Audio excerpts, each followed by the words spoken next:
வருவாய் வருவாய் அருள்வாய் குகனே வெற்றிவேல் முருகனுக்கு அரோகரா.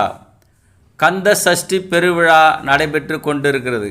இந்த கந்த சஷ்டி பெருவிழாவின் 5ஆம் நாளும் 6ஆம் நாளும் சிறப்பு. 6ஆம் நாள் சஷ்டி மகா சஷ்டி சுமுரனை சம்ஹாரம் செய்கின்ற ஒரு நிகழ்ச்சியும், அதற்கு முன்பாக 5ஆம் நாள் ஜாதகத்திலே 5ஆம் இடம் பூர்வ புண்ணியஸ்தானம் புத்திரஸ்தானம் என்று கூறுவார்கள். இந்த புத்திரஸ்தானத்திலே சாபங்கள் ஏற்பட்டிருந்தால் திருமண தடை, புத்திர தடை, தொழில் தடை, குடும்பத்தில் முன்னேற்ற தடை, பிரச்சனைகள், தேவையில்லாத பிரச்சனைகள், இப்படி அனைத்தும் தடை பூர்வ இதை கேட்டால் ஜோதிடத்தை கேட்டால் பூர்வ புண்ணிய சாபம் பாதிக்கப்பட்டிருக்கிறது, பித்ரு சாபம் உள்ளது என்று கூறுவார்கள். அனைத்துக்கும் ஜாதகத்தில் 5ஆம் இடத்தை வைத்தும் 9ஆம் இடத்தை வைத்தும் கூறுவார்கள். அந்த வரிசையிலே இந்த முருகப்பெருமானின் சஷ்டி பெருவிழா 5ஆம் நாள் அதனை தீர்க்க வல்லது.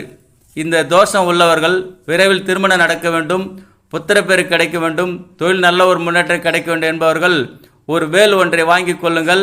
அந்த வேலுக்கு சிறிது பால் அபிஷேகம் செய்து முருகப்பெருமான் சன்னதிக்கு அதை நேர கொடிமரத்தாண்டை நின்று பாவங்கள் தீர வேண்டும், தோஷங்கள் விலக வேண்டும், சாபங்கள் தீர வேண்டும் என்று, ஏனென்றால் சிவபெருமானுக்கு உபதேசித்த அந்த முருகப்பெருமானை வேண்டிக் கொண்டு தலையை சுற்றி வெற்றிவேல் முருகா வெற்றிவேல் முருகா சாபதோஷம் நீங்க வேண்டும் என்று சொல்லி அந்த ஆலயத்தில் உள்ள கொடியில் மரத்துக்கோ அல்லது பக்கத்தில் உண்டியில் செலுத்திவிட்டு பித்திருக்கள் சாபம் அனைத்தும் நீங்க வேண்டும், நல்லபடியாக திருமணம் நடக்க வேண்டும், நீண்ட நாள் திருமணம் நடக்கும், நீண்ட நாள் புத்திர பேர் கிடைக்கும், நீண்ட நாட்களாக வீடு வாங்க வேண்டும், வீடு கட்ட வேண்டும் என்பவர்கள் கிடைக்கும், வேலை கிடைக்கும். இது 5ஆம் நாள் சஷ்டியில் செய்ய வேண்டியது மிக மிக சிறப்பானது.